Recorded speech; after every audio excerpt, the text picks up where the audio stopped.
예, 만화가 박재동입니다. 언론 환경이 아주 나빠지고 왜곡되고 그래서 국민들이 방송을 이제 믿지 않게 됐어요. 이렇게 답답한 이때 방송국이 만들어지고 이런 것들이 또 많은 국민들의 여망이었죠. 그것을 이렇게 실현해준 국민TV 여러분들, 나 정말 너무 감사드리고 박수 보내고 또 보냅니다. 우리나라 국민이라면 정말 이 국민TV 관심을 가져야 됩니다. 그리고 이런 방송이 있어야 우리나라가 제대로 싱싱하게 나아갈 수 있어요. 그래서 여러분들 많이 관심 가지시고 조합원으로 가입해 주시기 바랍니다. 저도 방금 가입했습니다.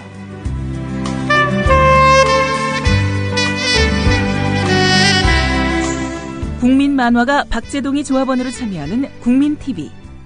모든 국민이 바라는 공정방송의 모델이 될 것입니다. 지금 조합원으로 참여하세요.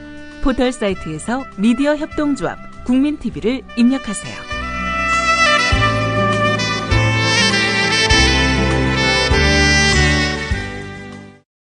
네, 계속해서 오늘의 조간신문 주요 뉴스를 정리해봅니다. 김용민 PD. 네, 안녕하십니까. 예. 네. 주말 잘 못 쉬셨군요. 아주 목소리가 팍 가라앉으셔가지고. 네. 제가 지금 토요일이 없습니다. 매주 토요일마다 나가서 조합원 모집하느라고. 예. 뭐 사실 저는 할 말이 없는 게 전 책을 팔거든요.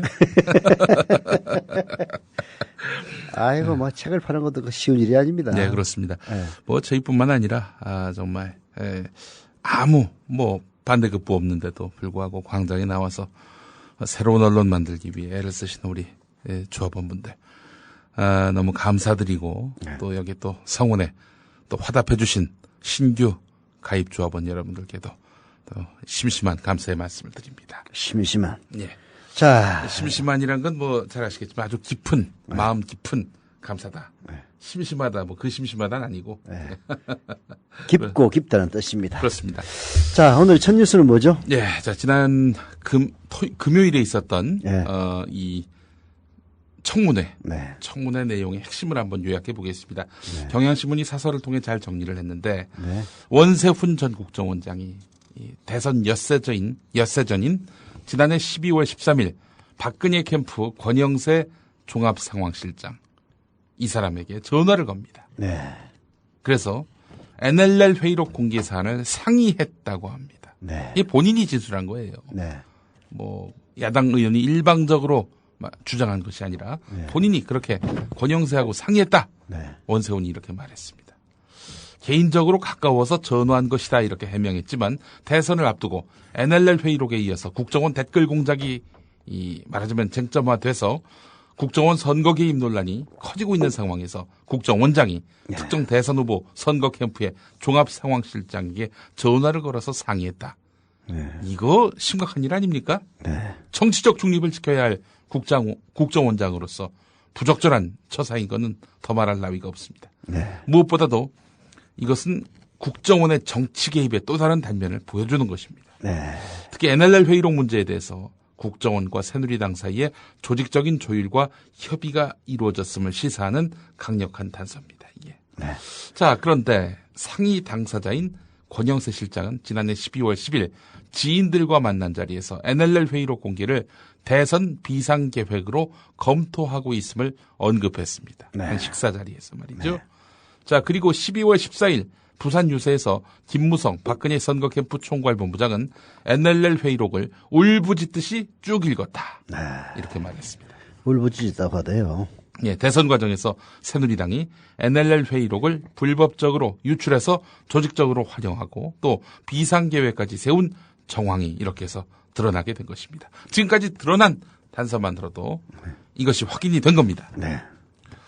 자, 국가기록원에서 남북 정상회담 회의록이 사라진 게 사실이라면은 네. 결국 새누리당이 유출해서 이용한 NLL 회의록은 국정원 문건일 공산이 크다는 그런 설명이 가능한데 네. 국정원이 직간접적으로 개입됐다고 보는 것 여기서 또 한 번 더 확인이 되는 것입니다. 네. 자, 원세훈 씨의 이번 답변은 새누리당이 정상회담 회의록을 어떻게 열람하고 유출했고 이 과정에서 국정원의 역할은 무엇이었는지 밝혀야 할 그런 필요성을 다시 한번 확인하게 됐다는 내용입니다. 네. 자, 이것뿐만이 아니죠. 민주당 김민기 의원이 또 김용판 전 서울청장과의 대화에서 12월 15일이었죠? 네. 경찰 수사 결과 발표 전날에 바로 전날이죠. 예, 식당에서 4시간 동안 청와대 주변 식당에서 4시간 동안 누군가와 만났다고 이렇게 되어 있습니다. 누구와 만났을까요? 뭐 청와대 주변에서 뭐 청와대 비서관들 많이 오는 식당이라면서요. 예. 자, 그렇다면은 네. 청와대와 조율이 됐다. 혹은 박근혜 캠프 쪽 인사와 조율이 됐다. 혹은 둘 다와 접촉했다. 뭐 7명이라는 얘기도 있죠. 그렇습니다. 네. 자, 그렇다면은 그게 만약에 사실이라면은 이거 선거 불복해야 됩니다. 부정선거입니다. 뭐 아직까지는 뭐 증거는 없죠. 아직까지. 아니 물론 이제 제가 전제를 했지 않습니까? 네. 박 캠프 청와대 인사와 만나는 자리였다. 글쎄 말이에요. 근데 왜 그거 기억이 안 난다고 그렇게 거짓말을 하지? 자기 손톱 그렇게 다친 거는 기억하면서 네. 아니 그거는 이제 상식적으로 말이 안 되는 거거든요. 예. 아니 뭐 거기서 그 기억이 안 난다는 게 세상에 어린애들도 아니고 국민을 바보로 하는 것도 아니고 예. 얘기하기 곤란하다 차마 그리 얘기를 못하니까 기억이 안 난다 이렇게 얘기하는 거겠죠. 예. 대선 일주일 전 의문의 흐름들 맞은 그야말로 이번 청문회가 도저히 뭐 봐줄 수 없는 목불인견의 그런 궤변과 이렇게 궤변의 연속이었지만은 그럼에도 불구하고 지금까지 드러난 단서만으로도 상당 부분 이 선거 부정의 실체가 드러나고 있는 양상입니다. 경향신문 사설 내용을 통해서 지난 청문회 내용을 좀 요약해 봤고요. 네. 조선일보 오늘 일면을 보니까 말이죠. 네. 검찰이 지난 6월에 발표했던 국정원 댓글 사건 중간 수사 결과 발표 이 내용 가운데 조선일보는 검찰에 왜곡이 있었다 이렇게 주장하고 있습니다. 검찰이 왜곡이 있었다 해가지고 하여튼 읽어보니까 좀 골 때리네요. 한번 네, 그렇습니다. 자세히 좀 소개해 주세요. 뭐 한 15곳 이상이 왜곡됐다라고 이제 말하고 있는데 경찰의 주장을 조선일보가 받아 실은 겁니다. 네. 사실 검찰의 발표로 경찰이 아주 그야말로 대망신을 당하지 않았습니까? 네. 그래서 경찰이 검찰의 수사 결과 발표 과연 우리가 납득할 만한 것인가 뭐 면밀히 따져봤던 모양인데 15군데에서 왜곡이 있었다는 겁니다. 그 15군데 왜곡 가운데 대표적으로 무엇이 있느냐. 국정원 직원이 글을 썼어요. 나 박근혜 찍을래요 라고 썼다고 경찰이 이걸 보고도 경찰이 이걸 무시해버렸다 라는 것이 검찰 발표인데 경찰 주장으로는 나 박근혜 찍을래요 라고 쓴 글은 국정원 직원이 쓴 것이 아니라 누군가 쓴 글을 본 건데 그걸 마치 국정원 직원이 쓴 것이다라고 그렇게 했다 얘기 안 해요. 그 검찰이 오도를 했다 이렇게 이제 경찰이 주장하는 겁니다. 이해가 되셨습니까? 쉽게 얘기해서 그러니까 국정원이 쓴 게 아닌데 국정원이 쓴 것처럼 검찰이 왜곡했다. 뭐 그래서 예. 경찰은 억울한데 예. 경찰이 마치 수사 결과를 조작 왜곡한 것처럼 그렇지. 검찰이 보이게 했다. 예, 그렇습니다. 완전히 경찰 변명해 주는 기사 아닙니까? 그렇습니다. 예. 딴 얘기하고 있어. 근데 이 아니 같은 편끼리 왜 그렇게 하겠어? 예. 여간 참 이 기사는 그렇게 무게를 실을 만한 내용의 기사 같지는 않아 보입니다. 아니 그렇게 해가지고 뭐 CCTV 117시간인가 그 뉴스타파인지 거기서 다 분석해가지고 뭐 하고 해가지고 이미 다 네. 그 조작하도록 한다는 거는 이미 정평으로 결론 난 사건을 갖다가 이런 식으로 기사 하나 15군데 왜곡됐다라고 발표한다고 해서 그게 묻어지겠어요. 말도 안 되는 얘기지. 자, 그냥 무시. 자, 한겨레 일면을 기사 누가 보겠습니다. 쓰는지 쪽팔리겠다 진짜. 국정원 직원의 글이 하나 올라옵니다. 트위터에. 근데 수백 개 계정에서 1초의 오차도 없이 동시에 리트윗됩니다. 자동 프로그램을 사용하면 뭐지? 자동 프로그램 사용이 추정됩니다. 아, 자, 검찰이 이걸 발견했다는 겁니다. 네. 자, 국정원 직원들이 작성한 것으로 의심되는 글 하나에 대해서 동시에 네. 1초도 안 틀리고 리트윗됐다는 겁니다. 이때 이거는 수백 개 자동이야. 계정이 동원된 것으로 파악이 됐는데 네. 물리적으로 불가능한 일입니다. 이거는 도저히. 네. 따라서 이것은 누군가 글을 올리면 동시에 그것이 리트윗되는 이런 프로그램이 사용된 있어요, 것으로 그런 거. 보이는데 네. 자, 이런 글만 해도 수백만 건에 달한다 하니 수백만 건. 수백만 건에 달한다 하니 네. 이건 결국에는 무엇을 의미하겠습니까?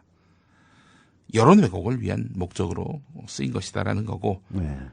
국정원 직원의 글을 리트윗했다. 그렇다면은 국정원이 개입된 것이 아닌가 이런 의구심도 가능한 거죠. 그렇죠. 그래서 검찰이 미국에다가 이 아이디 도대체 누구 건지 확인해달라 이런 요청을 했다고 합니다.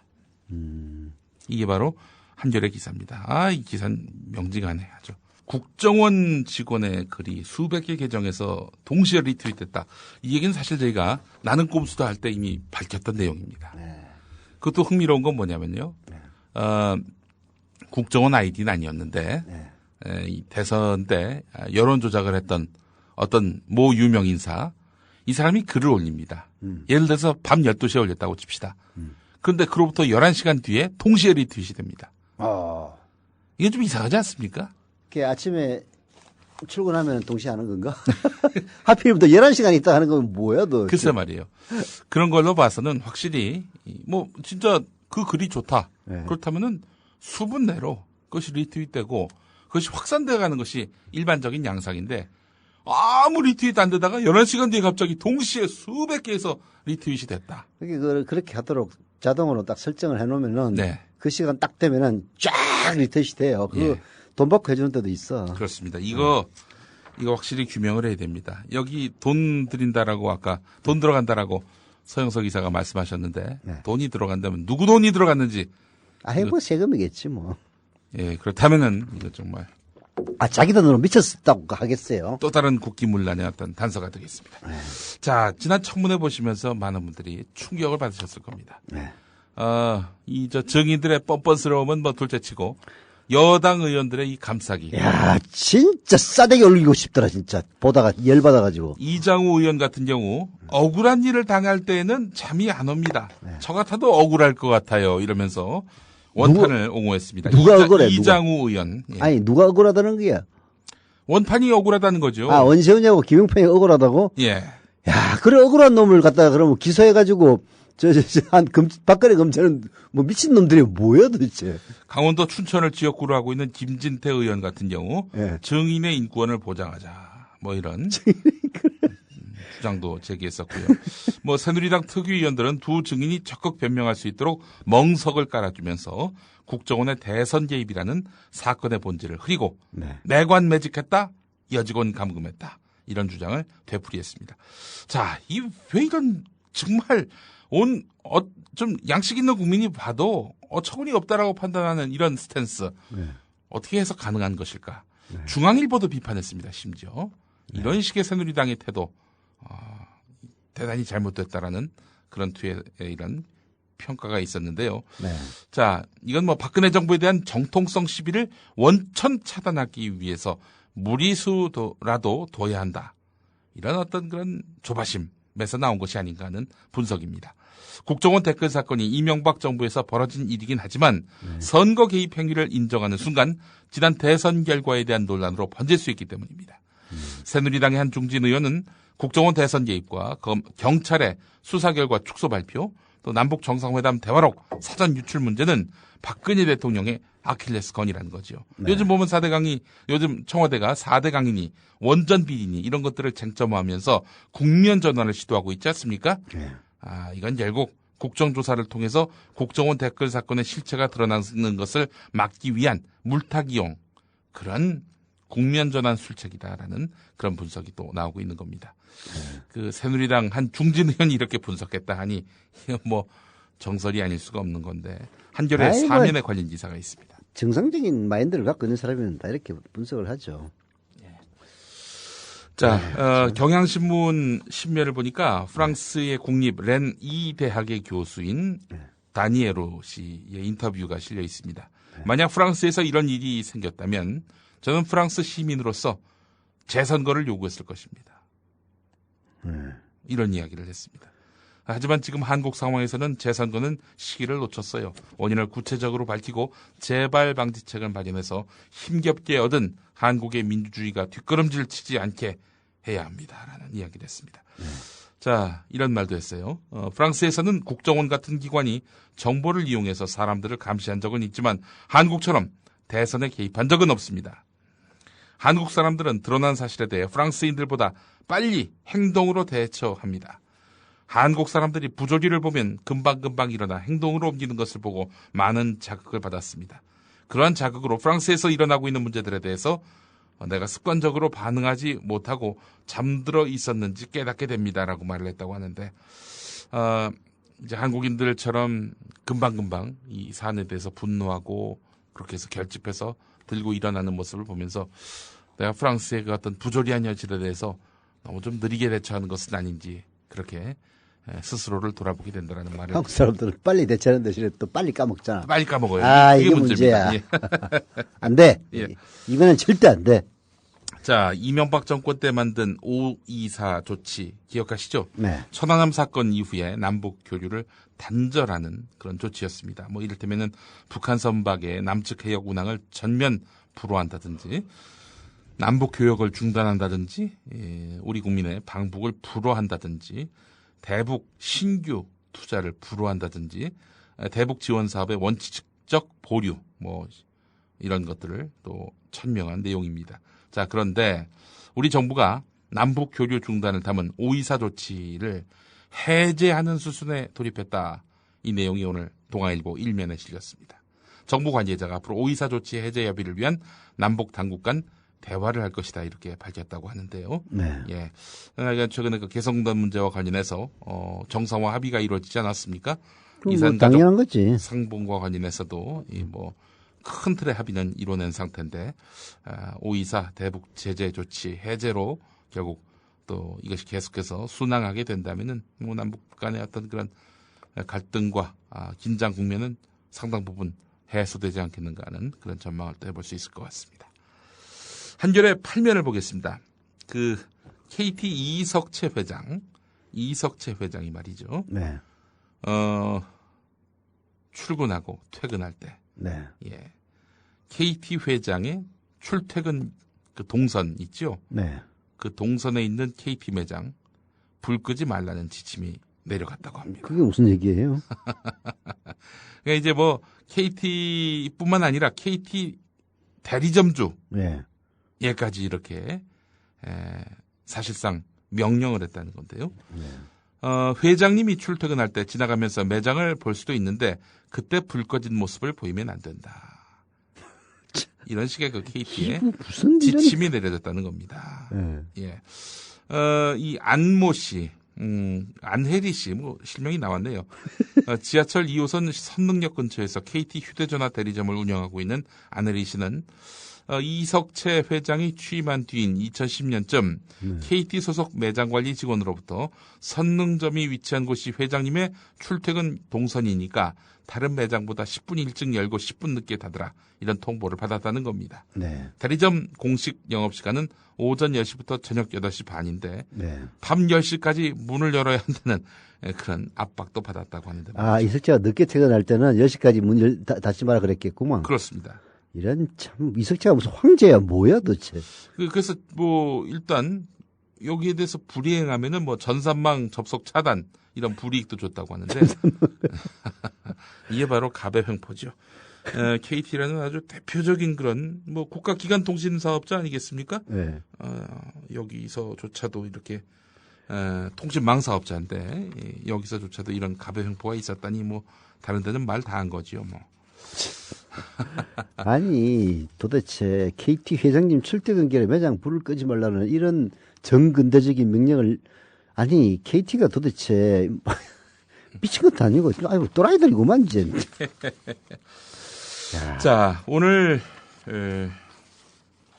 조선중앙일보를 보게 되면은 하여튼 세금을 안 내기 위한 아주 눈물겨운 이들의 투쟁이 또 그렇습니까? 느껴지게 됩니다. 그럼 또 소개해 주셔야지. 예, 경향신문 1면을 보면은 우선 다시 주목받는 부유세. 부유세가 뭡니까? 부자들한테 걷는 세금 아니겠습니까? 실질적으로 세금이 있는 이유가 뭡니까? 부의 균형을 막기 위해서 또 어떤 그런 공평 과세를 위한 그런 목적에서 이제 세금을 걷는 거 아니겠습니까?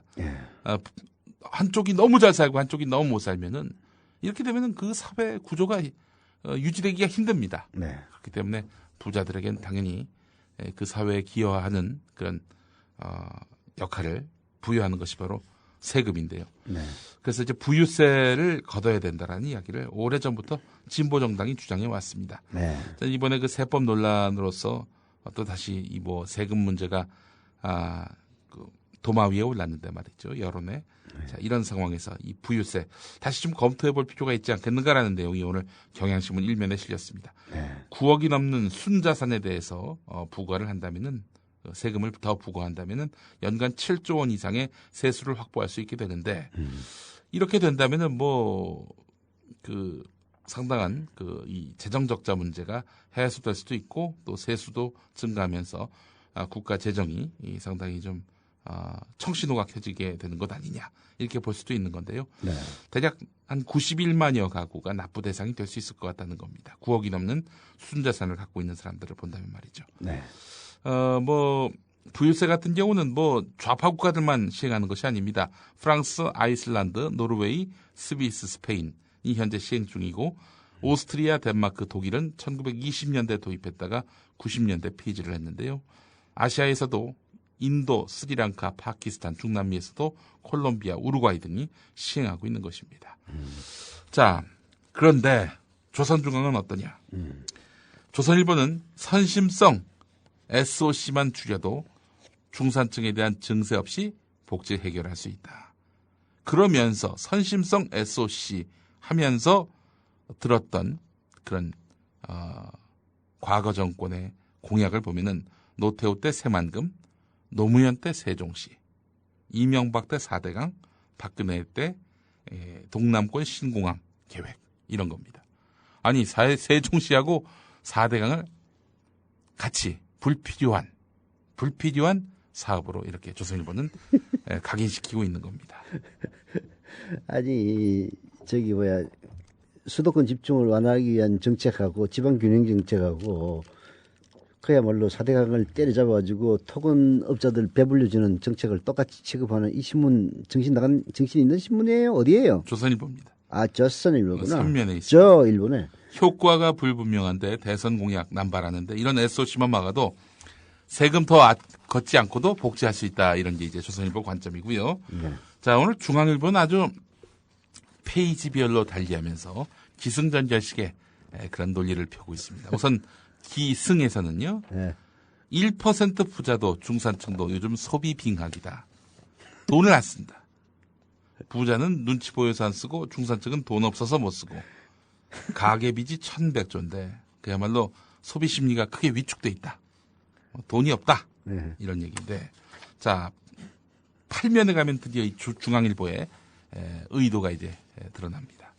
증세보다는 복지공약 구조조정이 먼저다. 이렇게 얘기하고 있습니다. 네. 이렇게 뭐 지금 소비 빙하기 시대에 돈 걷지 말고 차라리 박근혜 정부 복지공약을 철회해라. 이런 이야기를 중앙일보는 이야기하고 있는 것입니다. 하여튼 복지하고 왜 쓰셨나 왜 그래? 이게 바로 오늘 조선 중앙의 논법이었습니다. 자기들이 세금 부유세 물리면 돈 제일 많이 낼 사람들이다. 그래서 그런 그렇죠. 모양이죠. 조선 중앙이 도대체 누구를 옹호하고 있는지를 여기서 확연하게 발견할 수 있는 그런 대목이라 하겠습니다. 그럼 그 사람들한테만 신문 보라고 그러면 되지 뭐. 글쎄 말입니다. 또 그런 분들만 또 보는 신문이어야 하는데 또 우리 서민들도 많이 보는 신문입니다. 공짜로 넣어주니까. 공짜. 예. 공짜 맞아요? 예. 그래서 공짜로 넣어주죠. 요즘엔 뭐 저희도 보세요. 조선중앙 끊었는데 계속 넣고 있잖아요 지금. 고마워. 돈은 안 낼 거야. 끊었는데도 계속 들어오는 거예요? 계속 들어오는 거예요 지금. 아이고 넣지 말라고 그랬는데 동안은 안 넣더라고 보니까. 동안은 자존심은 있네. 살아있네. 계속해. 자, 예. 여기까지입니다 오늘. 여기까지입니까? 예.